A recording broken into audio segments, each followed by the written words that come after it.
상견례장에 갑자기 들이닥친 세 명의 건장한 남자들.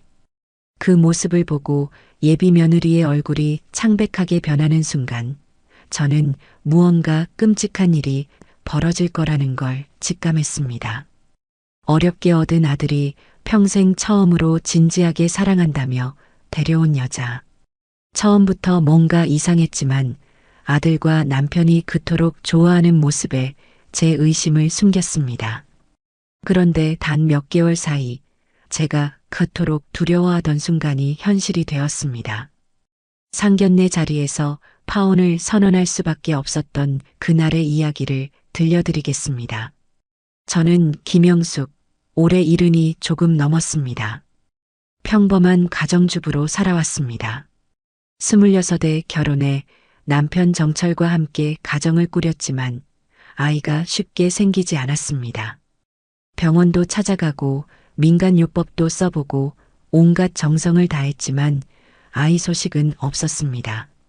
그렇게 7년이 흘렀고 아이를 가질 수 없을 거라는 생각에 점점 절망했습니다. 그러던 어느 날 기적처럼 임신 소식을 들었습니다. 33살 늦은 나이에 얻은 아들이었습니다. 10달 내내 제 몸이 아닌 것처럼 조심했습니다. 그렇게 저희 민호가 태어났습니다. 민호는 우리가 정말 어렵게 얻은 아이니까 무슨 일이 있어도 행복하게 자라야 해. 남편과 저는 매일 그렇게 다짐했습니다.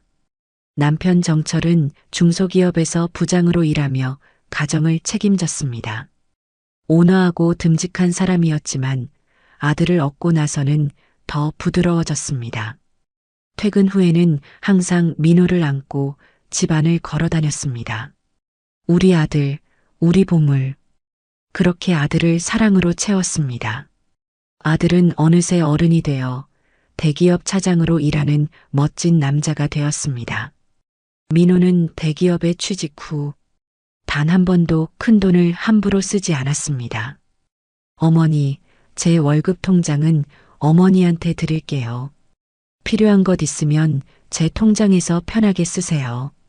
저는 조금만 있으면 돼요. 취직하고 얼마 안 되어 민호가 저에게 했던 말입니다. 저는 그 통장에서 필요한 생활비만 빼고 나머지는 모두 저축했습니다. 나중에 민호가 결혼할 때를 대비한 돈이었습니다.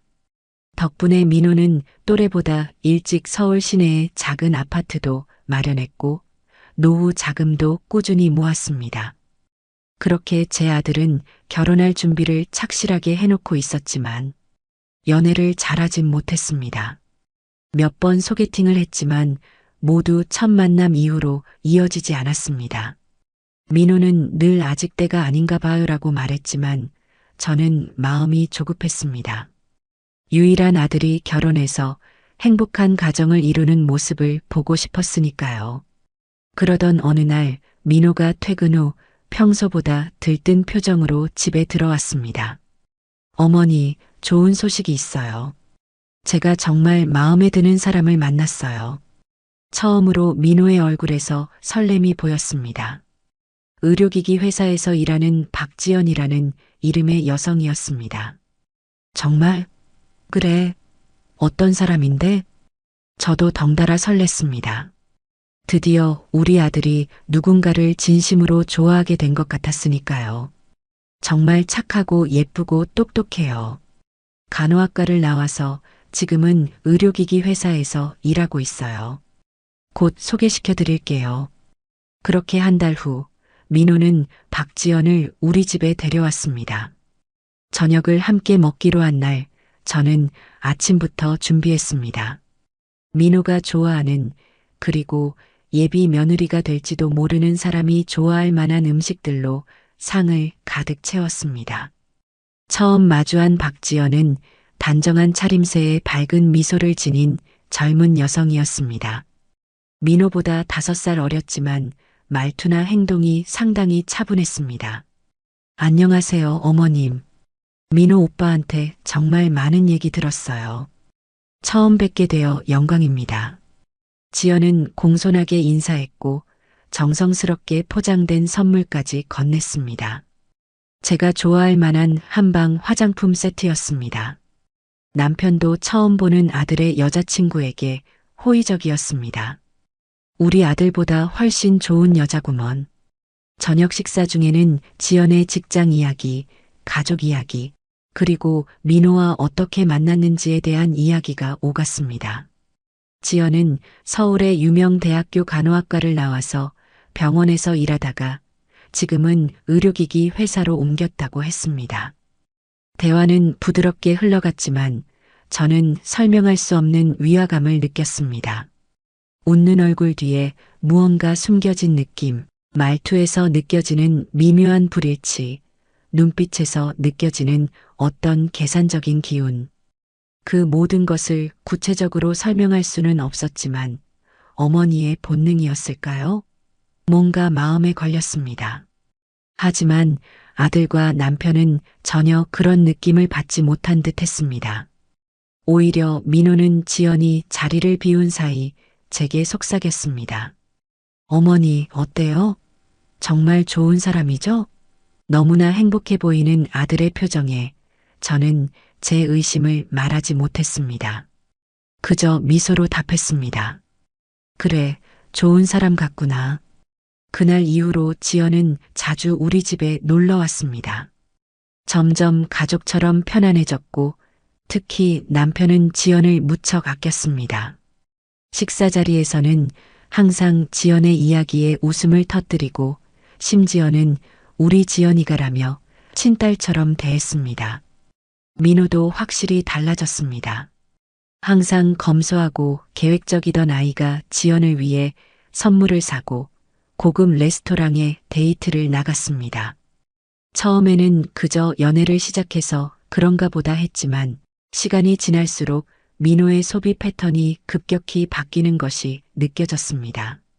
그렇게 석 달 정도가 지났을 때 민호가 저녁 식사 자리에서 갑자기 결혼 이야기를 꺼냈습니다.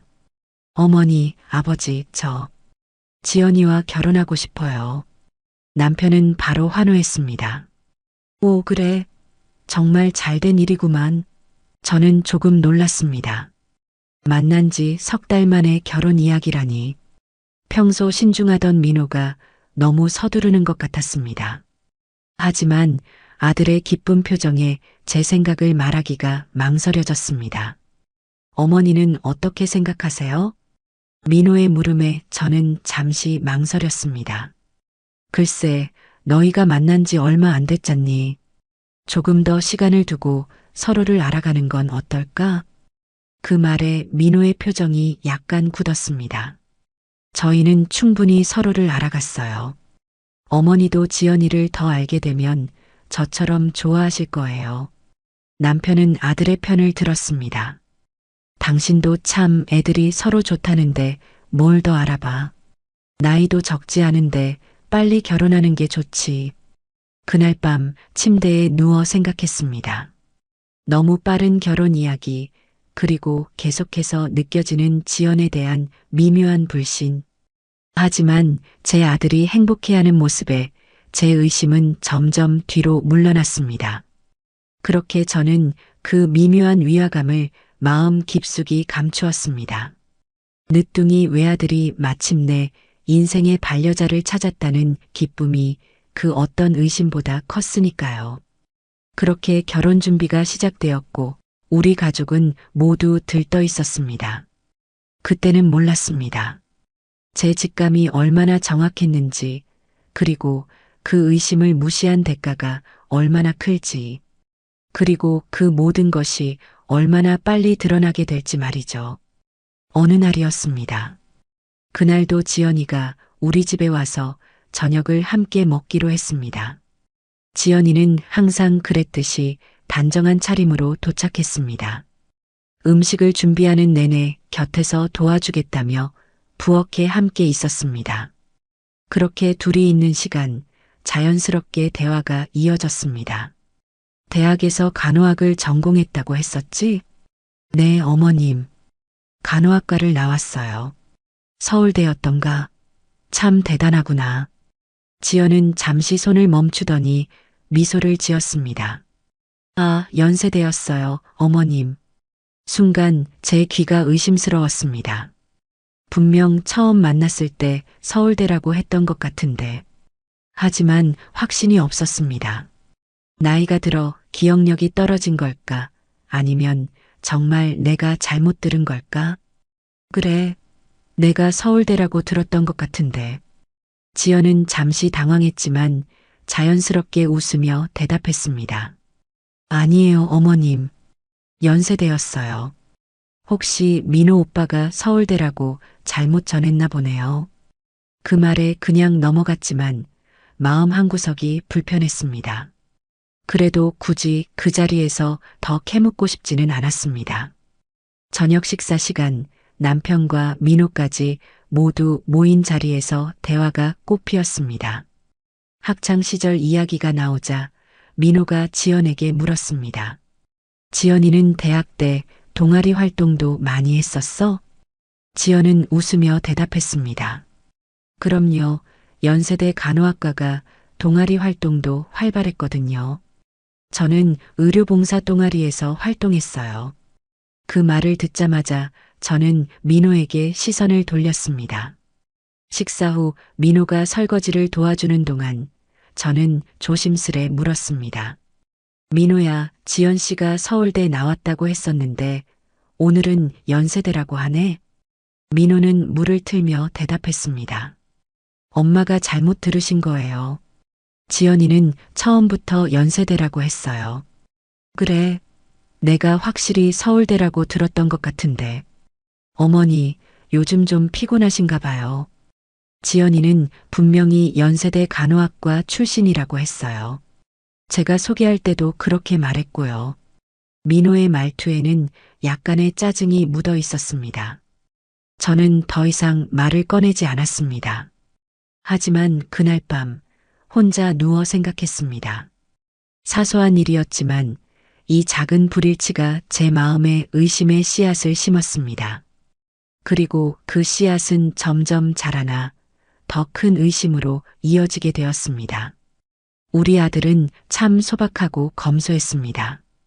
같은 직장 동료들이 명품을 사고 해외여행을 다녀와도 민호는 필요한 것만 구입하고 큰 지출을 하지 않았습니다. 그런데 지연이를 만나고 달라졌습니다. 평소처럼 통장 정리를 하던 중 이상한 점을 발견했습니다. 3천만 원이라는 큰 금액이 그것도 한 번에 인출된 기록이 있었습니다. 처음에는 실수로 잘못 본 줄 알았습니다. 안경을 고쳐 쓰고 다시 살펴봤지만 분명히 3천만 원이 인출되어 있었습니다. 가슴이 철렁 내려앉았습니다. 민호가 그런 큰 돈을 쓸 일이 무엇이 있을까? 혹시 사고라도 당한 걸까? 온종일 걱정이 되어 저녁에 민호가 퇴근하기만을 기다렸습니다. 민호가 집에 돌아오자 저는 조심스럽게 물었습니다. 민호야, 오늘 통장을 보니 큰 돈이 빠져나갔더구나. 무슨 일 있니? 민호의 표정이 순간 굳었습니다. 그러더니 이내 자연스러운 표정으로 돌아와 대답했습니다. 아, 네. 지연이가 급한 일이 있어서요. 제가 빌려줬어요. 그렇게 큰 돈을? 무슨 급한 일인데? 지연이 부모님 병원비래요. 아버지께서 갑자기 큰 수술을 받으셔야 해서. 민호의 목소리가 점점 작아졌습니다. 저는 순간 당황스러웠습니다. 그랬구나. 많이 심각하신가 보네. 하지만 그렇게 큰 돈을. 괜찮아요, 어머니. 지연이가 나중에 갚겠다고 했어요. 꼭 필요한 돈이었으니까요. 민호의 말투는 확신에 차 있었지만 어딘가 불안한 기색이 느껴졌습니다. 하지만 더 이상 묻지 않았습니다. 그리고 몇 주 후 다시 통장을 확인하다가 또 한 번 놀랐습니다. 이번에는 2천만 원이 인출되어 있었습니다. 이제는 그냥 넘길 수 없었습니다. 저녁 식사 자리에서 민호와 남편이 있는 자리에서 말을 꺼냈습니다. 민호야, 통장에서 또 큰 돈이 빠져나갔더구나. 이번에는 무슨 일이니? 남편도 놀란 표정으로 민호를 바라봤습니다. 민호는 밥숟가락을 내려놓고 한숨을 쉬었습니다. 지연이 동생 유학비예요. 유학비? 갑자기 좋은 기회가 생겼나 봐요. 지연이가 평소 동생 교육에 신경을 많이 써서 그때 민호의 표정이 갑자기 굳어졌습니다. 엄마, 왜 자꾸 캐물으세요? 제 돈인데요. 민호가 이렇게 짜증을 내는 것은 처음이었습니다. 저도 남편도 당황해서 말을 잇지 못했습니다. 식사 시간은 어색하게 끝났고 민호는 서둘러 자기 방으로 들어갔습니다. 다음 날 아침 민호는 출근 준비를 하다가 갑자기 저에게 말했습니다. 어머니, 이제 제가 월급 통장 관리하고 매달 생활비 드릴게요. 너무나 갑작스러운 말에 저는 할 말을 잃었습니다. 그래, 내 돈이니 내가 관리하는 게 맞지. 담담하게 대답했지만 마음은 복잡했습니다. 최근에 지연이에게 2번이나 큰 돈을 보낸 후 이런 결정을 한다는 게 신경이 쓰였습니다. 민호가 출근한 후 남편과 이야기를 나눴습니다. 여보, 민호가 왜 갑자기 통장을 가져갔을까요? 지연이 때문인 것 같은데. 남편은 대수롭지 않게 대답했습니다. 아이가 이제 다 컸으니 자기 돈은 자기가 관리하고 싶은 거지. 너무 걱정하지 마. 하지만 저는 쉽게 마음이 놓이지 않았습니다. 5천만 원이라는 큰 돈이 한 달 사이에 인출되었고 그 돈이 모두 지연에게 간 것이었습니다. 그날부터 지연에 대한 의심이 더욱 커졌습니다. 하지만 증거도 없이 의심만 할 수는 없었습니다. 그저 시간이 지나면 모든 것이 밝혀지기를 바랄 뿐이었습니다. 민호와 지연의 관계가 진지해지면서 우리 집에서 가족 식사 자리가 자주 마련되었습니다. 그런데 식사 자리에서 저만 느끼는 지연이의 이상한 행동이 있었습니다. 어느 날 저녁 식사 도중 지연의 휴대폰이 울렸습니다. 지연은 휴대폰 화면을 보자마자 표정이 굳었습니다. 잠시만요. 꼭 받아야 하는 전화라서요. 그렇게 말하고 밖으로 나갔습니다. 통화 시간이 10분 정도 지났을까 지연이 돌아왔습니다. 얼굴은 창백했고 분명 밝게 웃으려 노력했지만 눈빛만은 불안해 보였습니다. 죄송해요. 회사 일이었어요. 남편과 민호는 아무렇지 않게 받아들였습니다. 오히려 민호는 지연이가 일을 정말 열심히 해오라며 자랑스러워했습니다. 하지만 저는 왠지 모를 위화감을 느꼈습니다. 얼마 지나지 않아 또 비슷한 상황이 벌어졌습니다. 이번에는 지연이가 저희 집 화장실로 들어가 통화했습니다. 저는 물을 가지러 부엌으로 가는 길에 우연히 화장실 앞을 지나가게 되었습니다. 그때였습니다. 조용히 닫힌 화장실 문 너머로 지연의 작은 목소리가 들려왔습니다. 이번 주까지만 기다려주세요. 정말 죄송해요.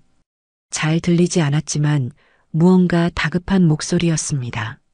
화장실에서 나온 지연은 이전과 마찬가지로 창백한 표정이었습니다.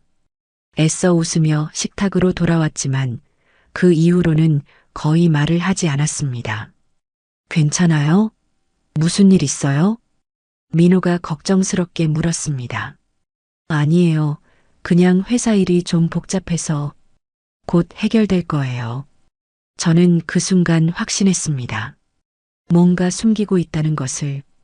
저녁 식사가 끝나고 민호가 지연을 데려다 주러 나간 사이 남편에게 이야기를 꺼냈습니다. 여보, 지연이가 전화 올 때마다 표정이 굳고 불안해 보이는 거 못 봤어요?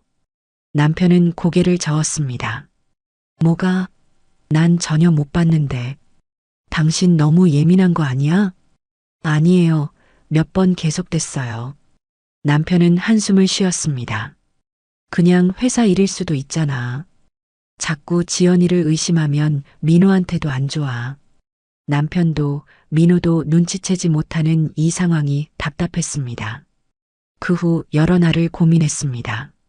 학교 이력의 불일치, 통장에서 빠져나간 거액의 돈, 그리고 반복되는 수상한 전화들.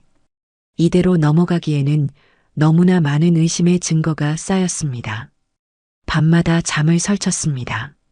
아들의 행복을 방해하는 엄마가 될까 두려웠지만 그보다 더 큰 실수를 하게 두는 것이 더 무서웠습니다. 결국 진지하게 대화를 나누기로 결심했습니다. 가족이 모두 모이는 저녁 식사 시간을 택했습니다. 저는 숨을 깊게 들이마시고 조심스럽게 입을 열었습니다. 민호야, 여보, 오해하지 말고 들어. 지연이에 대해 좀 걱정되는 부분이 있어서 이야기하고 싶어. 순간 식탁의 분위기가 얼어붙었습니다. 민호와 남편의 눈빛이 바뀌는 것을 느꼈지만 이미 시작한 이야기를 멈출 수는 없었습니다. 학교 이야기도 처음엔 서울대라더니 나중엔 연세대라고 했고 갑자기 큰 돈을 여러 번 필요로 하는 것도 이상하고 말을 이어가는 동안 민호의 표정이 점점 굳어갔습니다. 남편도 불편한 기색이 역력했지만 제가 오랫동안 쌓아온 걱정을 모두 꺼내야 했습니다. 무엇보다 식사할 때마다 전화가 오면 표정이 굳고 자리를 피해 통화하는 모습이 걱정돼. 혹시 어려운 상황에 처한 건 아닐까? 잠시 침묵이 흘렀습니다. 숨을 고르고 마지막 말을 덧붙였습니다. 결혼은 인생의 중요한 결정이니 조금 더 신중하게 생각해 보는 건 어떨까? 기대했던 것보다 민호의 반응은 격렬했습니다. 테이블을 손으로 가볍게 내리치며 말했습니다. 엄마, 도대체 왜 그러세요? 지연이가 뭘 잘못했다고 자꾸 의심하세요? 제가 무엇인가 대답하기도 전에 남편까지 가세했습니다. 당신 요즘 이상해. 민호가 결혼하길 바랄 땐 언제고. 아들한테 막상 여자가 생기니까 질투하는 거 아니야? 남편의 말에 가슴이 찔렸습니다. 질투라니. 제가 염려하는 마음이 그렇게 비춰졌던 걸까요? 어머니, 지연이는 정말 좋은 사람이에요. 엄마가 자꾸 그러시니까 지연이도 위축될 거예요. 민호의 목소리가 점점 높아졌습니다. 평소 차분하던 아들이 이렇게 화를 내는 모습은 처음이었습니다. 제가 결혼 안 하면 좋겠어요? 저 이제 곧 있으면 40이에요. 이제 겨우 좋은 사람 만났는데 이렇게 방해하시면 어떡해요? 방해라는 말에 마음이 아팠습니다. 저는 그저 아들을 보호하고 싶었을 뿐인데. 하지만 민호는 제가 지연이를 적대시한다고 생각했고 남편은 제가 아들의 여자를 질투한다고 생각했습니다. 1시간 가까이 평행선을 달리는 대화 끝에 저는 지쳐버렸습니다. 아무리 말해도 그들은 제 걱정을 이해하지 못했습니다. 결국 저는 물러서기로 했습니다. 미안하다. 엄마는 민호가 행복했으면 해서 그런 거야. 그 말과 함께 자리에서 일어났습니다. 눈물이 나오려는 것을 참으며 주방으로 향했습니다. 어머니, 민호가 불렀지만 돌아보지 않았습니다. 설거지를 하며 조용히 눈물을 흘렸습니다. 저는 단지 사랑하는 아들을 보호하고 싶었을 뿐인데 오히려 방해자가 되어버렸습니다. 그날 밤 침대에 누워 생각했습니다. 이제 어떻게 해야 할지 막막했습니다. 더 이상 제 걱정을 말할 수 없다면 그저 지켜볼 수밖에 없는 걸까요?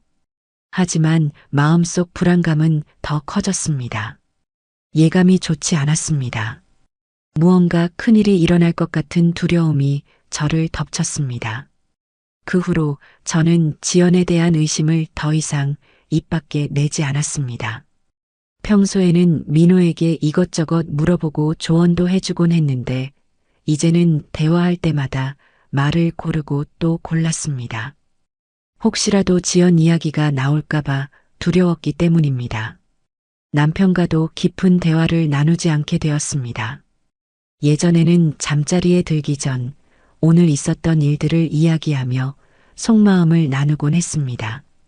그런데 이제는 대화가 짧아졌고 여러 날 동안 서로 몇 마디 말도 나누지 않은 채 잠이 들기도 했습니다. 내가 오해하는 건가? 밤마다 이런 생각이 들었습니다. 지연이의 학교는 정말 제가 잘못 들었을 수도 있고, 통장에서 돈이 빠져나간 것도 정말 급한 사정이 있었을 수 있습니다. 전화도 단순히 회사 일 때문일 수도 있고요.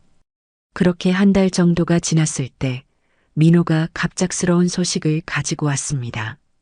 어머니, 지연이랑 결혼 날짜를 앞당기기로 했어요. 저녁 식사를 준비하다 말고 고개를 들었습니다. 앞당긴다고? 원래 내년 봄에 하기로 한 거 아니었니? 네, 그랬는데. 지연이가 더 빠르면 좋겠다고 해서요. 다음 달 15일로 예약했어요. 다행히 예식장이 비어 있는 곳이 있더라고요. 저희 운명인가 봐요. 그 말에 숟가락을 놓을 뻔했습니다. 갑자기 결혼식을 앞당긴다니, 그것도 다음 달로. 불안한 감정이 머리를 덮쳤지만 민호에게 더 묻지 않았습니다. 의심을 표현하는 순간 아들과 또다시 멀어질 것이 분명했으니까요. 그래, 알았다. 서두르게 됐구나. 담담하게 대답했지만 마음속 불안감은 커져만 갔습니다. 그날 밤 침대에 누워 생각했습니다. 제발 내 불안이 그저 기우이길. 그렇게 기도하며 잠이 들었습니다. 그러던 어느 날 민호가 말했습니다. 어머니, 이번 주 토요일에 상견례 하기로 했어요. 지연이 부모님을 처음 뵙게 될 거예요. 드디어 상견례 날짜가 잡혔습니다. 마음 한편으로는 지연의 부모님을 만나면 뭔가 단서를 얻을 수 있지 않을까 하는 기대가 있었습니다. 다른 한편으로는 이제 곧 모든 것이 확정될 것이라는 두려움도 있었습니다. 드디어 상견례 날이 되었습니다. 아침부터 마음이 무거웠지만 최대한 평온한 표정을 지으려 노력했습니다. 남편은 오랜만에 정장을 꺼내 입었고 저는 며칠 전 준비해둔 한복을 입었습니다. 평소보다 화장도 조금 더 신경 썼습니다. 어머니, 너무 긴장하지 마세요. 다 잘 될 거예요. 민호가 저에게 말했습니다. 아들은 오히려 제가 걱정되는 눈치였습니다. 저도 웃으며 대답했습니다. 그래, 엄마는 괜찮아. 너희 둘이 잘 되는 게 중요하지. 예약된 시간보다 30분 일찍 도착했습니다. 강남의 고급 이탈리안 레스토랑이었습니다. 프라이빗 룸으로 예약했다고 했는데 직원이 안내하는 대로 따라갔습니다. 테이블은 8인석으로 꽃병에는 신선한 장미가 놓여 있었습니다. 여보, 너무 비싼 곳 아닌가? 좀 부담스럽네. 남편에게 작은 목소리로 말했습니다. 괜찮아. 오늘 같은 중요한 날인데. 그때 민호의 전화가 왔습니다. 어머니, 저희 도착했어요. 지연이 부모님도 함께요. 저와 남편은 자리에서 일어나 현관 쪽으로 걸어갔습니다. 잠시 후 지연과 그의 부모님이 들어왔습니다. 처음 보는 지연의 부모님은 예상과 비슷했습니다. 아버지는 단정한 정장 차림의 회사원 느낌이었고 어머니는 품위 있는 옷차림의 전업주부처럼 보였습니다. 안녕하세요. 처음 뵙겠습니다. 저는 박지연의 아버지 박상민입니다. 지연의 아버지가 먼저 인사했습니다. 목소리는 조용했지만 또렷했습니다. 안녕하세요. 저는 정민호 어머니 김영숙입니다. 이쪽은 남편 정철입니다. 저와 남편도 인사했습니다. 지연의 어머니도 고개를 숙여 인사했습니다. 저는 지연이 어머니 이미경입니다. 오늘 이렇게 만나게 되어 기쁩니다. 모두 다 예의 바르게 인사를 나눈 후 테이블에 앉았습니다. 초반에는 어색한 침묵이 흘렀습니다. 누구도 먼저 말을 꺼내기 어려웠던 것 같습니다. 결국 남편이 먼저 입을 열었습니다. 박 사장님은 어떤 일을 하고 계신지요? 아, 저는 사장은 아니고요. 강남에 있는 기업에서 회계팀장으로 일하고 있습니다. 지연의 아버지가 겸손하게 대답했습니다. 회계팀장이라. 지연이 서울 강남에서 자란 것은 사실인 것 같았습니다. 그렇군요. 중요한 자리시네요. 저는 작년에 은퇴했습니다. 중소기업 부장으로 일했죠. 남편이 대화를 이어갔습니다. 두 남자는 공통점을 찾은 듯 회사 이야기로 대화가 조금씩 풀렸습니다. 음식이 나오기 시작했고 분위기도 조금씩 부드러워졌습니다. 지연의 어머니가 저에게 말을 걸었습니다. 아드님이 정말 훌륭하시네요. 지연이가 늘 민호 이야기만 해요. 감사합니다. 지연이도 정말 단정하고 예의 발라요. 제 입에서 나온 말이었지만 여전히 마음 한구석에는 의심이 남아 있었습니다. 하지만 지연의 부모님을 보니 그들이 딸을 진심으로 믿고 있다는 것이 느껴졌습니다. 만약 지연이 정말 문제가 있는 사람이라면 부모님도 조금은 알고 있지 않을까요? 와인이 한 잔씩 돌고 메인 요리가 나왔을 때쯤 대화는 더욱 자연스러워졌습니다. 지연의 아버지가 민호를 바라보며 진심 어린 목소리로 말했습니다. 민호 군, 우리 딸이 당신을 만난 후로 정말 행복해 보여요. 예전에는 일만 하고 집에 잘 안 들어왔는데 요즘은 자주 집에 와서 결혼 준비 이야기를 해요. 그 말을 들으니 제 마음이 조금 누그러졌습니다. 지연이 부모님과도 소통하며 결혼 준비를 한다는 것은 긍정적인 신호 같았습니다. 저희 민호도 지연이를 만나고 많이 달라졌어요. 전에는 일만 하더니 요즘은 웃는 모습도 많아지고 제가 대답했습니다.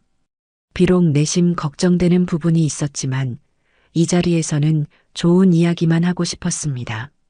식사가 거의 끝나갈 무렵 지연의 아버지가 잔에 와인을 채우며 진지한 표정으로 말했습니다.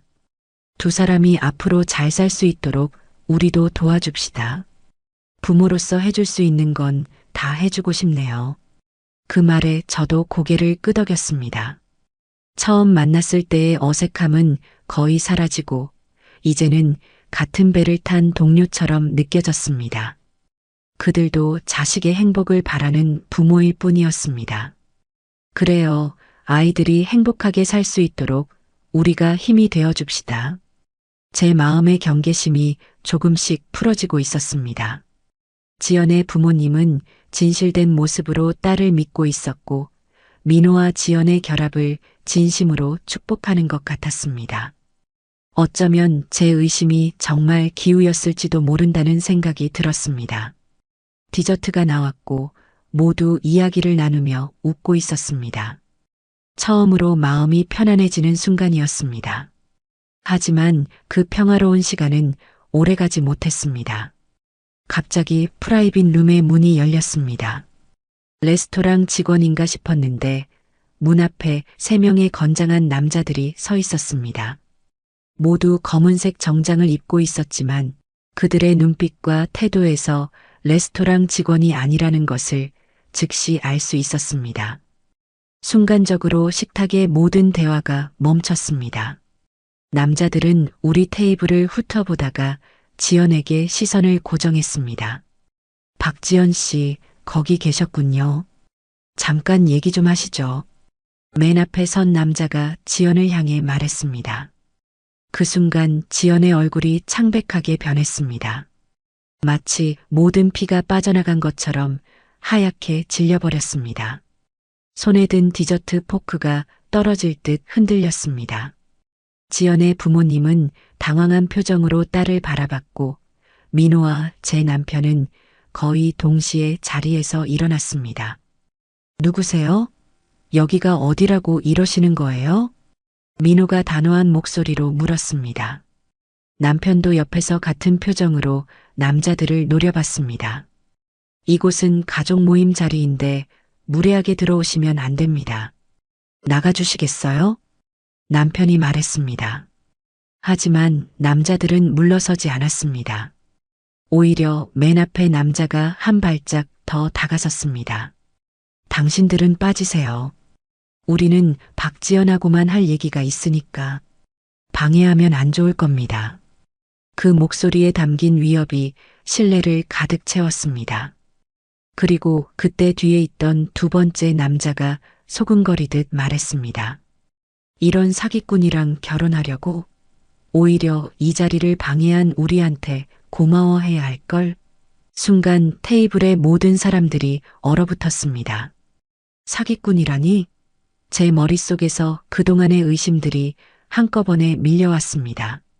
지연의 얼굴은 이제 백지장처럼 하얗게 변했고 눈에는 공포가 가득했습니다. 지연의 부모님은 혼란스러운 표정으로 딸을 바라봤습니다. 특히 지연의 아버지는 완전히 당황한 모습이었습니다. 지연아, 이 사람들은 누구니? 지연의 어머니가 떨리는 목소리로 물었습니다. 하지만 지연은 대답하지 않았습니다. 대신 급히 자리에서 일어났습니다. 제가 나가서 얘기할게요. 지연의 목소리는 거의 들리지 않을 정도로 작았습니다. 민호가 팔을 잡으려 했지만 지연은 재빨리 피했습니다. 곧 돌아올게요. 잠시만요. 그 말을 끝으로 지연은 3명의 남자들과 함께 룸을 나갔습니다. 문이 닫히고 테이블에는 무거운 침묵이 내려앉았습니다. 민호는 얼굴이 하얗게 질린 채 문을 바라봤고 저는 심장이 빠르게 뛰는 것을 느꼈습니다. 그제서야 제 직감이 옳았다는 것을 깨달았습니다. 민호는 문을 향해 움직이려 했습니다. 가서 확인해 봐야겠어요. 남편이 민호의 팔을 잡았습니다. 진정하고 잠시 기다려보자. 무슨 일인지 확인부터 해야 해. 민호는 안절부절 못하며 의자에 앉았다가 일어났다를 반복했습니다. 시간이 흘렀지만 지연은 돌아오지 않았습니다. 10분, 20분, 30분이 지나도 지연은 나타나지 않았습니다. 결국 민호가 참지 못하고 밖으로 나갔습니다. 몇 분 후 돌아온 민호의 표정은 더 심각해져 있었습니다. 지연이가 없어요. 지연의 부모님은 완전히 혼란에 빠진 모습이었습니다. 지연의 아버지가 딸에게 전화를 걸었지만 받지 않았습니다. 그때 지연의 아버지 휴대폰에 문자가 왔습니다. 아빠 죄송해요. 제가 다음에 말씀드릴게요. 오늘은 이만 돌아가세요. 민호는 그 문자를 보고 망연자실한 표정으로 자리에 앉았습니다. 상견례는 이렇게 충격적인 방식으로 중단되었습니다. 주차장으로 향하는 동안 저는 민호의 어깨를 가만히 감쌌습니다. 더 이상 말을 잇지 못하고 우리는 침묵 속에서 차에 올랐습니다. 집으로 돌아가는 길, 창밖으로 흘러가는 도시의 불빛들이 마치 눈물처럼 번져 보였습니다. 상견례 이후 집으로 돌아온 우리 가족은 침묵 속에 잠겼습니다. 민호는 자기 방에 들어가 나오지 않았고 남편은 소파에 앉아 깊은 생각에 잠겼습니다. 저는 부엌에서 차를 끓이며 마음을 진정시키려 했습니다. 그날 밤 민호는 끊임없이 지연에게 전화를 걸었지만 모두 연결되지 않았습니다. 문자도 읽지 않은 채 그대로였습니다. 다음 날도 그 다음 날도 지연은 연락이 두절된 상태였습니다. 어머니, 저 지연이 집에 다녀오려고요. 그러던 어느 날 민호가 아침 일찍 말했습니다. 지연이 강남 쪽 오피스텔에 살고 있다고 했었습니다. 민호의 눈에는 뭔가 확인해야 한다는 결연한 의지가 보였습니다. 그래, 조심해서 다녀와라. 민호가 나간 후 저는 계속해서 창밖만 바라봤습니다. 이 모든 상황이 꿈처럼 느껴졌습니다. 제가 그토록 두려워했던 일이 현실이 되었지만 기뻐할 수 없었습니다. 아들의 상처를 지켜보는 것이 너무 고통스러웠기 때문입니다. 해가 저물 무렵 민호가 돌아왔습니다. 현관문을 열고 들어오는 아들의 표정에서 이미 모든 것을 알 수 있었습니다. 그의 눈은 공허했고 얼굴은 지쳐 있었습니다. 어떻게 됐니? 지연이가 사라졌어요. 오피스텔에 가봤는데 이미 짐을 다 빼고 없었어요. 관리실에 물어보니 얼마 전에 이사 갔대요. 민호는 소파에 털썩 주저앉았습니다. 그의 어깨가 축 처져 있었습니다. 지연이가 2개월치 월세를 밀리고 있었대요. 제가 알던 지연이가 아닌 것 같아요. 목소리가 떨렸습니다. 저는 아무 말도 하지 않고 그저 아들 옆에 앉아 어깨를 감쌌습니다. 어떤 위로의 말도 지금은 소용없을 것 같았습니다. 그렇게 일주일이 지났습니다. 민호는 회사에 휴가를 내고 집에만 있었습니다. 밥도 제대로 먹지 않고 말수도 줄었습니다. 저는 매일 아침 민호가 좋아하는 음식을 준비했지만 대부분 그대로 남았습니다. 그러던 어느 날 늦은 시간에 현관문 소리가 들렸습니다. 민호가 들어왔고 평소와 달리 술 냄새가 났습니다. 평소 술을 거의 마시지 않던 아들이었기에 더욱 놀랐습니다. 민호야, 괜찮니? 거실로 나가 물었습니다. 민호는 소파에 앉아 고개를 숙이고 있었습니다. 엄마, 오늘 지연이를 만났어요. 놀라서 민호 옆에 앉았습니다. 정말? 어디서? 룸살롱이었어요. 룸살롱이라는 말에 가슴이 철렁 내려앉았습니다. 저의 최악의 예감이 현실이 된 것 같았습니다. 엄마, 지연이가 모든 걸 말했어요. 민호의 눈에는 눈물이 고여 있었습니다. 한참을 말을 잇지 못하다가 깊은 한숨을 내쉬었습니다. 지연이에게 2억 도박 빚이 있었대요. 2억이라는 숫자가 귓가에 울렸습니다. 처음에는 친구 따라 가볍게 시작했는데 점점 빚이 커졌대요. 그러다 조폭들에게 빚을 지게 되었고 민호의 목소리가 떨렸습니다. 룸살롱에서 일하면서 빚을 갚으려 했대요. 하지만 이자가 너무 커서 원금도 못 건드렸대요. 제 마음은 무거워졌습니다. 그래서 돈 많은 남자 만나 한 번에 빚을 갚으려고 생각했대요. 그게 저였던 거죠. 민호의 눈에서 눈물이 흘러내렸습니다. 70평생 살아오며 아들이 이렇게 우는 모습은 처음 봤습니다. 엄마 말이 맞았어요. 내가 왜 그때 엄마 말을 안 들었을까? 민호의 말에 가슴이 아팠습니다. 제가 옳았다는 사실이 기쁘지 않았습니다. 차라리 제가 오해했더라면 아들이 이렇게 상처받지 않았을 텐데. 미안해요, 엄마. 엄마 말을 무시하고 오히려 화내고 그리고 5천만 원이나. 저는 민호를 꼭 안아주었습니다. 괜찮아, 민호야. 돈은 다시 벌면 돼. 그렇게 진실이 밝혀진 후 우리 가족에게는 깊은 상처가 남았습니다. 특히 민호는 심각한 우울감에 빠졌습니다. 아침에 일어나 회사에 가는 일상적인 행동을 하긴 했지만 그의 눈빛에서 생기는 사라졌습니다. 말수도 줄었고 웃음소리는 더더욱 듣기 어려워졌습니다. 아침마다 식탁에 앉은 민호를 바라보며 가슴이 아팠습니다. 음식을 앞에 두고도 대부분 손을 대지 않았고 커피만 마시곤 했습니다. 한 달 만에 얼굴은 훨씬 야위었고 눈 밑에는 다크서클이 짙게 내려앉았습니다. 아들의 마음을 어루만져주고 싶었지만 어떤 말을 해야 할지 몰랐습니다. 시간이 약이라고 하지만 그 시간이 너무 더디게 흘러가는 것 같았습니다. 어느 날 저녁 민호가 귀가하고 얼마 후 남편도 돌아왔습니다. 오랜만에 세 식구가 함께 저녁 식사를 하게 되었습니다. 식탁에 앉아 밥을 먹는 동안 무거운 침묵만이 흘렀습니다. 민호야, 회사는 어때? 남편이 조심스럽게 물었습니다. 괜찮아요, 아버지. 바쁘게 지내고 있어요. 대화는 그것으로 끝이 났습니다. 식사를 마치고 남편이 민호에게 말했습니다. 오늘은 일찍 들어왔으니 우리 셋이서 오랜만에 이야기 좀 할까? 민호는 잠시 망설이다가 고개를 끄덕였습니다. 그렇게 우리는 거실 소파에 둘러앉았습니다.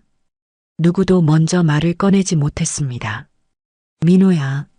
제가 조심스럽게 입을 열었습니다. 많이 힘들지? 엄마가 뭐라도 도울 수 있으면 좋겠는데.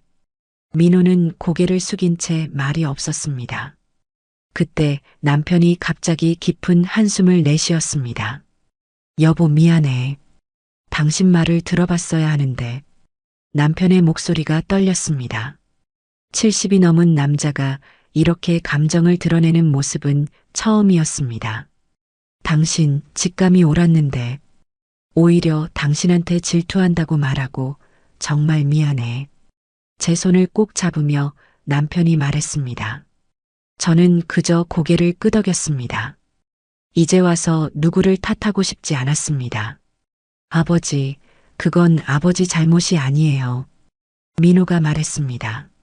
지금 생각해보면 모든 징후가 있었는데 돈을 요구할 때마다 핑계가 달랐고 전화 통화도 항상 자리를 피해서 하고 제가 왜 그걸 몰랐을까요? 사랑은 사람을 눈멀게 하기도 한단다. 민호야. 제가 말했습니다. 죄송해요, 어머니, 아버지. 제가 철없이 행동해서. 민호의 눈에 눈물이 고였습니다. 괜찮아, 민호야. 저는 민호의 손을 꼭 잡았습니다. 그리고 남편은 민호의 어깨를 토닥였습니다. 그렇게 우리 가족은 경제적 타격과 정신적 상처를 안고 하루하루를 보냈습니다. 하지만 언제나 그렇듯 시간이 흐르면서 우리 가족에게도 변화가 찾아왔습니다. 반년 정도 지났을 무렵 민호는 거의 예전의 모습을 되찾았습니다. 회사에서도 성과를 인정받아 승진 이야기도 나오기 시작했고 주말에는 친구들과 만나기도 했습니다. 가끔 돌아오는 길에 작은 선물을 사오기도 했습니다. 저녁 식사 후 함께 차를 마시며 대화하는 시간이 늘었고 주말에는 셋이 함께 근처 공원을 산책하기도 했습니다. 무엇보다 달라진 점은 가족 간의 신뢰였습니다. 이제는 서로의 생각에 귀 기울이고 존중하는 모습이 자연스러워졌습니다. 특히 남편은 제 의견을 묻고 존중하는 태도가 눈에 띄게 달라졌습니다. 그렇게 우리 가족은 큰 시련을 겪었지만 그 과정에서 더욱 단단해졌습니다. 시간은 모든 상처를 치유한다고 하지만 정확히 말하자면 시간과 함께 흐르는 가족의 사랑이 상처를 치유하는 것 같습니다. 우리 가족의 회복은 그렇게 조금씩 하지만 확실하게 이루어졌습니다. 그렇게 지연이와의 일이 있은 후 2년이라는 시간이 흘렀습니다. 민호는 완전히 예전의 모습을 되찾았고 오히려 더 성숙해진 듯 했습니다. 회사에서는 과장으로 승진했고 주말에는 취미로 테니스를 배우기 시작했습니다. 가을이 깊어가던 어느 주말 오후 민호가 전화를 했습니다. 어머니, 오늘 저녁에 집에 일찍 들어갈게요. 드릴 말씀이 있어서요. 민호의 목소리에는 어떤 설렘이 묻어 있었습니다. 전화를 끊고 어쩐지 가슴이 두근거렸습니다. 민호가 무슨 이야기를 하려는 건지 짐작이 갔습니다. 그날 저녁 민호가 약속대로 일찍 돌아왔습니다. 평소보다 더 단정하게 차려입은 모습이었습니다. 어머니, 이번 주 토요일에 시간 괜찮으세요? 식사를 하며 민호가 물었습니다. 토요일? 그래, 별일 없어. 무슨 일이니? 제가 누구를 소개해드리고 싶어서요. 민호의 얼굴이 살짝 상기되었습니다. 남편과 저는 눈을 마주치며 미소를 교환했습니다. 그래, 누군데? 제가 몇 달 전부터 만나고 있는 사람이에요. 민호의 목소리에서 설렘이 느껴졌습니다. 오랜만에 보는 모습이었습니다. 병원에서 만났어요. 민호는 부끄러운 듯 웃으며 말을 이어갔습니다. 간호사로 일하고 있는데 정말 다정하고 따뜻한 사람이에요. 이름은 신혜진이라고 해요. 민호의 눈빛이 반짝였습니다. 아들이 진심으로 누군가를 좋아하는 모습을 보니 저도 기뻤습니다. 하지만 한편으로는 지난 일이 떠올라 약간의 걱정도 되었습니다. 그렇구나. 간호사구나. 어디 병원에서 일하니? 서울대학교 병원이요. 민호가 자랑스럽게 말했습니다. 정말 실력 있는 간호사라고 다들 인정한대요. 환자들한테도 정말 친절하고요. 과거의 경험 때문인지 저도 모르게 더 자세히 물었습니다. 나이는 어떻게 되는데? 저보다 4살 어려요. 가족은? 부모님은 원래 대구에 사셨는데 아버님이 몇 년 전에 돌아가시고 어머님만 계세요. 혜진이가 외동딸이라 서울로 어머니를 모셨대요. 민호는 제 질문에 자세히 대답해 주었습니다. 지난번과 달리 물어볼수록 명확하게 답했고 자신이 알고 있는 것과 모르는 것을 분명히 구분했습니다. 토요일에 점심 식사 자리를 마련했어요. 어머니, 아버지 모두 만나 뵙고 싶다고 하더라고요. 그래, 좋아. 만나보자. 남편도 고개를 끄덕였습니다. 토요일이 되었고 우리는 약속된 레스토랑에 도착했습니다. 민호가 먼저 와서 기다리고 있었고 옆에는 단정한 차림의 젊은 여성이 앉아 있었습니다. 우리를 보자 즉시 일어나 공손하게 인사했습니다. 안녕하세요, 어머님, 아버님. 처음 뵙겠습니다. 저는 신혜진이라고 합니다. 혜진의 첫인상은 화려하진 않았지만 단정하고 편안했습니다. 무엇보다 눈빛이 맑고 진실되어 보였습니다. 식사를 하며 이야기를 나누는 동안 혜진은 질문에 솔직하게 답했고 자신의 이야기도 자연스럽게 들려주었습니다. 간호대학을 나와 7년째 간호사로 일하고 있다는 것, 환자들의 이야기, 가끔 힘든 일도 있지만 보람을 느낀다는 것까지. 혜진 씨는 어떻게 우리 민호를 만나게 됐나요? 제가 물었습니다. 민호 씨가 저희 병원에 왔을 때였어요. 그때 너무 긴장했는지 혈압이 높게 나왔거든요. 제 측정을 위해 이야기를 나누다가 친해졌어요. 혜진이 웃으며 말했습니다. 민호도 부끄러운 듯 웃었습니다. 처음엔 그냥 병원 근처 카페에서 차 한잔하는 정도였는데 점점 만남이 이어졌어요. 식사를 마치고 헤어질 때 혜진은 정성스럽게 준비한 듯한 작은 선물을 건네주었습니다. 별거 아니지만 좋아하실 것 같아서 준비했어요. 집에 돌아와 열어보니 수제 과일청이었습니다. 정성이 느껴지는 선물이었습니다. 그날 이후로 혜진은 종종 우리 집에 놀러 왔습니다. 항상 빈손으로 오지 않고 작은 선물이나 직접 만든 디저트를 가져왔습니다. 저와도 금방 친해졌고 부엌에서 요리를 도와주거나 집안일을 거들기도 했습니다. 그렇게 몇 개월이 지나고 어느 주말 저녁 민호가 혜진이와 함께 우리 집을 방문했습니다. 민호가 조심스럽게 입을 열었습니다. 어머니, 아버지, 오늘 중요한 말씀을 드리려고 해요. 민호는 혜진의 손을 잡았습니다. 혜진도 긴장한 듯 했지만 부드러운 미소를 짓고 있었습니다. 저희 결혼하고 싶어요. 남편과 저는 서로를 바라봤습니다. 사실 이 말은 예상하고 있었습니다.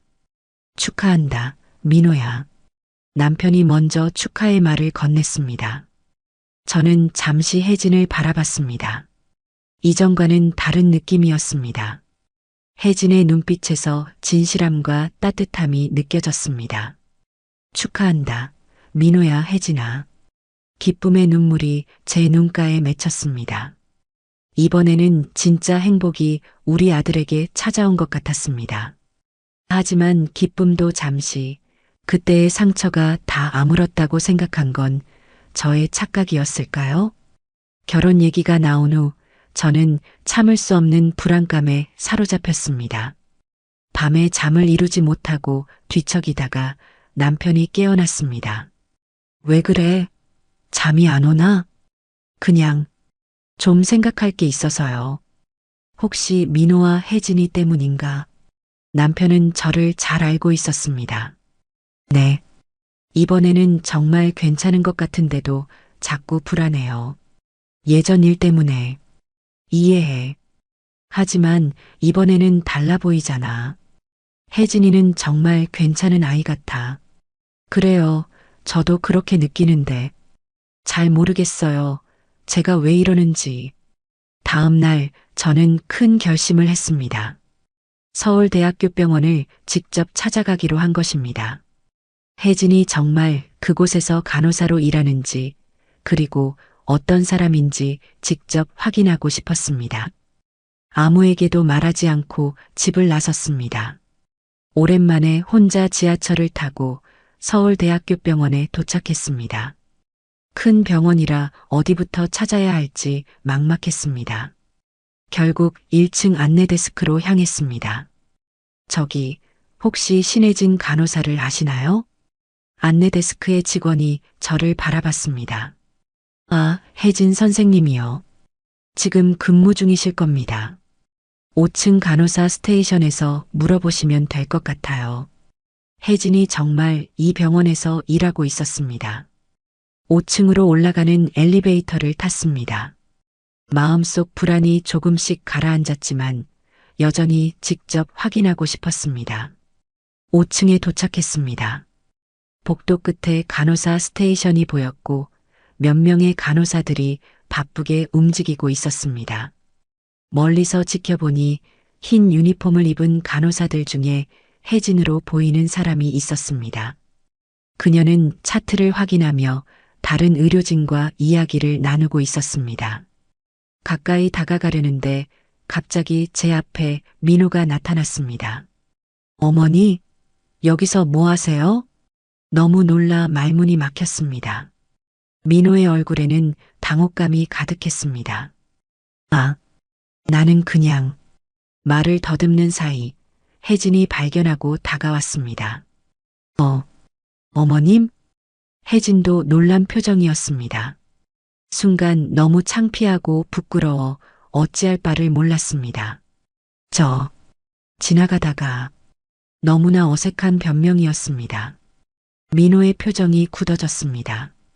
어머니, 혹시 혜진이를 확인하러 오신 거예요? 민호의 목소리에는 실망감이 묻어 있었습니다. 그 순간 제 자신이 너무 부끄러웠습니다. 신뢰하지 못하고 몰래 조사하러 온 것이 들통난 것이었으니까요. 민호야, 미안해. 엄마가 잘못했어. 고개를 숙였습니다. 이럴 수가. 결국 과거의 상처가 저를 이렇게 의심 많은 사람으로 만들어버린 것이었습니다. 그때 예상치 못한 반응이 돌아왔습니다. 혜진이 제 손을 살며시 잡아주었습니다. 어머님, 괜찮아요. 저라도 그럴 수 있었을 거예요. 혜진의 목소리는 따뜻했습니다. 놀라서 고개를 들어보니 화가 아닌 이해의 눈빛이 그녀의 눈에서 빛나고 있었습니다. 민호 오빠한테 모든 이야기 들었어요. 예전에 있었던 일도 다 알고 있어요. 혜진의 말에 더욱 놀랐습니다. 민호가 지영과의 일을 혜진에게 이야기했다니. 어머님, 걱정 많으셨죠?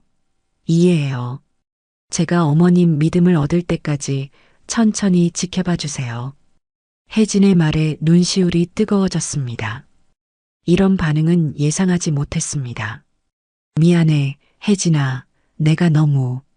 아니에요, 어머님. 아들을 생각하는 마음이 얼마나 큰지 알 수 있어요. 저도 그런 어머니를 두고 싶었거든요. 혜진은 미소 지으며 말했습니다.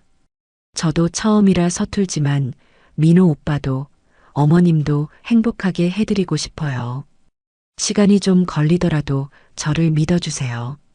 그 순간 저는 혜진이 진심으로 우리 가족의 일원이 되고 싶어 한다는 것을 느꼈습니다. 그리고 민호가 왜 그녀를 선택했는지도 이해할 수 있었습니다. 그렇게 마음의 안정을 얻고 병원을 나서는데 혜진이 저에게 작은 메모를 건넸습니다. 어머님, 이건 제 개인 연락처와 근무 일정이에요. 언제든지 궁금한 점이 있으시면 연락 주세요. 그리고 언제든지 병원에 오셔도 괜찮아요. 저는 숨길 게 없으니까요.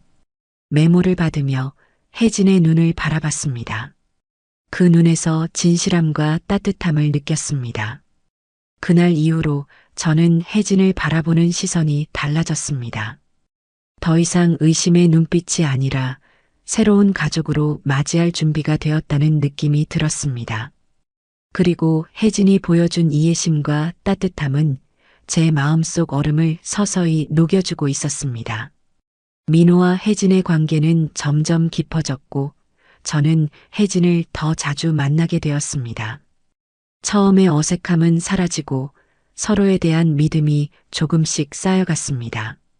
혜진은 종종 저에게 전화를 걸어 안부를 물었고 가끔은 병원 근처에서 만나 함께 차를 마시기도 했습니다. 그렇게 시간이 흘러 민호와 혜진이의 결혼식 날이 밝았습니다. 드디어 우리 아들이 진정한 사랑을 만나 새 출발을 하는 날이었습니다. 아침부터 분주했습니다. 저는 일찍 일어나 준비를 했고 남편도 평소보다 일찍 일어나 정성스럽게 양복을 차려입었습니다. 오랜만에 보는 정장 차림의 남편이 새삼 멋있어 보였습니다. 여보, 넥타이 좀 매줄래요? 그래, 오늘따라 손이 떨리네. 남편의 넥타이를 매주며 웃었습니다. 긴장되세요? 오늘 우리 아들이 결혼하는 날인데. 그래, 꿈만 같네. 우리 아들이 벌써 장가를 가다니. 준비를 마치고 결혼식장으로 향했습니다. 식장은 민호와 혜진이 함께 고른 곳으로 크지 않지만 아담하고 따뜻한 분위기의 예식장이었습니다. 신부 대기실에 도착하자 혜진이 웨딩드레스를 입고 있었습니다.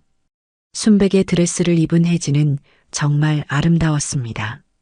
화려한 장식이나 과한 화장이 아닌 자연스러운 아름다움이 빛나고 있었습니다. 어머님 오셨어요? 혜진이 밝게 웃으며 일어났습니다. 저를 보자마자 다가와 안아주었습니다.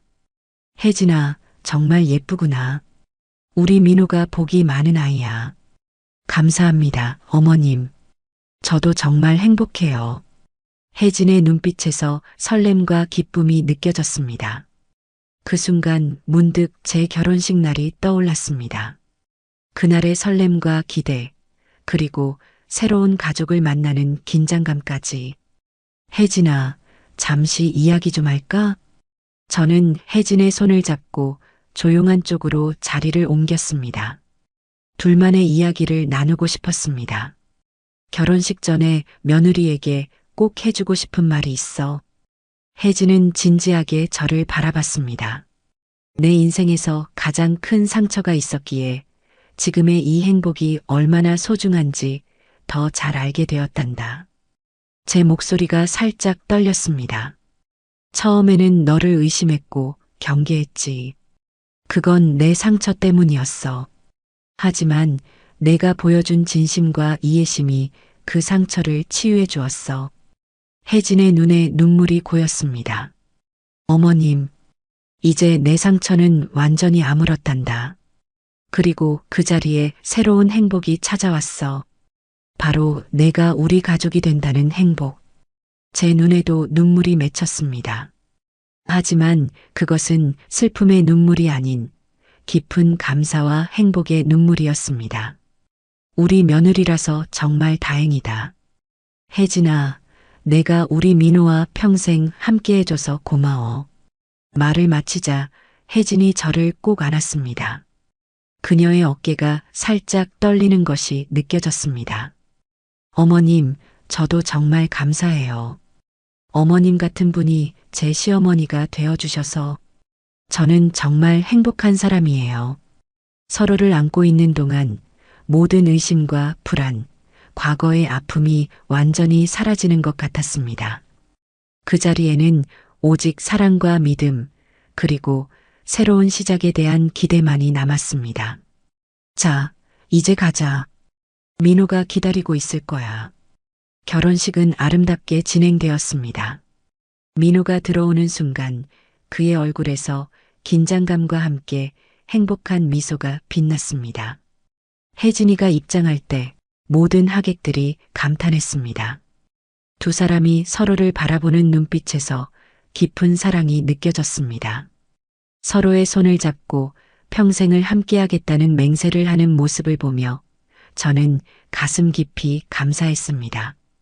이 행복한 순간이 있기까지 얼마나 많은 시련과 아픔이 있었는지. 하지만 그 모든 것이 지금의 이 순간을 더욱 빛나게 만들었습니다. 결혼식이 끝나고 신랑 신부가 하객들에게 인사를 하러 다닐 때 민호가 저와 남편에게 다가왔습니다. 혜진의 손을 꼭 잡고 있는 모습이 꼭 첫 데이트를 나가는 소년처럼 설레 보였습니다. 어머니, 아버지, 감사합니다. 이렇게 행복한 날을 맞이할 수 있게 해주셔서 우리가 고맙지. 이런 좋은 며느리를 데려와서 남편이 웃으며 말했습니다. 이제 행복하게 살아. 서로 아끼고 존중하면서 제가 덧붙였습니다. 민호는 제 손을 꼭 잡았습니다. 네, 어머니. 혜진이를 평생 소중히 하겠습니다. 민호의 눈빛에서 확신과 감사함이 느껴졌습니다. 결혼식이 끝나고 집으로 돌아오는 길, 남편과 저는 조용히 손을 잡고 걸었습니다. 여보, 오늘 정말 행복했어요. 그래, 나도 그래. 마침내 우리 아들이 진정한 행복을 찾은 것 같아 기쁘구나. 인생이란 참 묘한 것 같아요. 그 상처가 없었다면 오늘의 이 행복도 없었을지 모르잖아요. 남편은 제 손을 더 꼭 잡아주었습니다. 집에 돌아와 조용한 저녁을 보내며 저는 창밖의 별을 바라봤습니다. 인생은 참 예측할 수 없는 여정입니다. 때로는 깊은 상처와 실망이 찾아오지만 그 끝에는 더 큰 행복이 기다리고 있을지도 모릅니다. 몇 년 전 그 아픔이 오늘의 이 깊은 행복으로 이어질 줄은 누가 알았을까요? 이제 저는 확신합니다. 어떤 시련도 우리를 더 강하게 만들고 진정한 행복의 가치를 알게 해준다는 것을 우리 가족의 새로운 시작, 그리고 가장 행복한 결말을 맞이하며 감사의 기도를 드렸습니다. 그렇게 민호와 혜진의 결혼 이후 우리 가족에게는 많은 변화가 있었습니다. 민호는 회사에서 부장으로 승진했고 혜진은 병원에서 수간호사가 되었습니다. 두 사람 모두 자신의 자리에서 인정받으며 성장하고 있었습니다. 그리고 가장 큰 변화는 바로 얼마 전에 있었습니다. 혜진이 임신 소식을 전해왔을 때 저는 눈물이 날 정도로 기뻤습니다. 그날 밤 남편과 함께 아기 용품을 사러 갈 계획을 세우며 들뜬 마음을 감출 수 없었습니다. 여보, 우리가 드디어 할머니, 할아버지가 되는군요. 남편의 눈에도 기쁨의 눈물이 고여 있었습니다. 혜진은 임신 기간 내내 건강하게 지냈습니다. 간호사로서의 경험이 있어 자신의 몸 상태를 잘 관리했고 민호는 퇴근 후 항상 혜진의 곁을 지켰습니다. 혜진의 배가 점점 불러오는 모습을 보며 저는 제 임신 시절을 떠올렸습니다. 33살의 늦은 나이에 민호를 가졌을 때 느꼈던 그 기쁨과 설렘, 그리고 불안함까지 혜진에게 제 경험을 이야기해 주었고 그녀는 항상 경청하며 따뜻하게 웃어주었습니다.